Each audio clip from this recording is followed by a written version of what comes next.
Les Paul taught me my chords in Milwaukee, and then my parents moved to Texas when I was 6. And you know, Texas was just this great place, diversified music. There was Tex-mex music, there was blues. The Ray Charles band, half of the band lived in Fort Worth.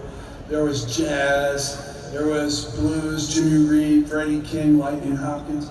There was country music, the Big D Jamboree, everything and anything you could think of was going on. And I started playing blues at a really, really early age. And when I was 14, well, when I was 12, I put my first band together. And the way it all came about was my parents put me in a new school. It was the 7th grade, and I met this kid who was a drummer, and I had never met a drummer before. And he had been taking drum lessons since he was 5 years old, and he was a really great drummer. I mean, he really was. And there was this other kid named Boz Scaggs, and I said, "Hey Boz, let's see if we can sing some harmony together, you know. Let's see what we can do." We started singing and playing, and the next thing you know, we started the band, and it was 1956, and there weren't any rock and roll bands, and we were 12 years old. And wow.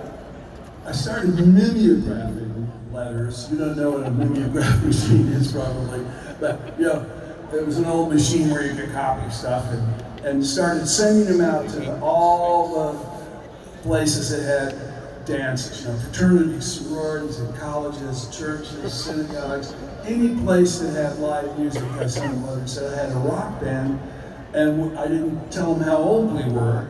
And there weren't any rock bands, you know, they were all like dance bands, so everybody got really excited. And I was doing all this phone work, and it was really hard because my mom, I was 12, she made me go to bed at 10 at night. I had to cut off the phone work at 10, Ronnie. And so I started, you know, kept booking the band, and we were booked for the whole year in 3 weeks. And it was amazing. So we got to be a really good blues band. Then I left Texas, I went to the University of Wisconsin to go to school, and I was studying comparative literature, and I was going to write the next great American novel. I was going to be a writer and a teacher, I thought. But after 4 years of that, you know, I sort of took some LSD, and I went, I don't think so. And I headed to Chicago.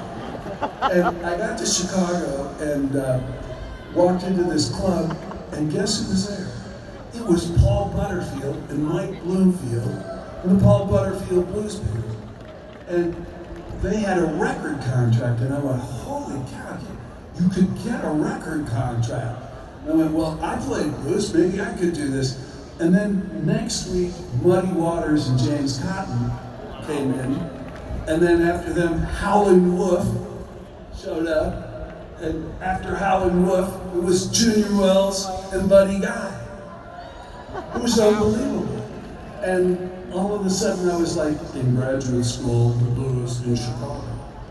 And I learned so much.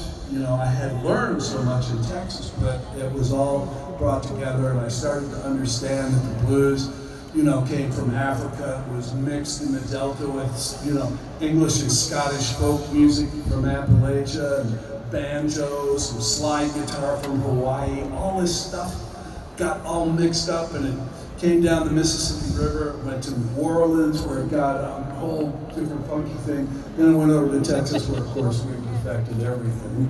And then it went up Highway 66 to Chicago, and there was this whole migration of black music that went to Chicago, and I got to be there with the masters of it. It was nuts. I was sitting in a room with 125 people, you know, Muddy Waters played every night.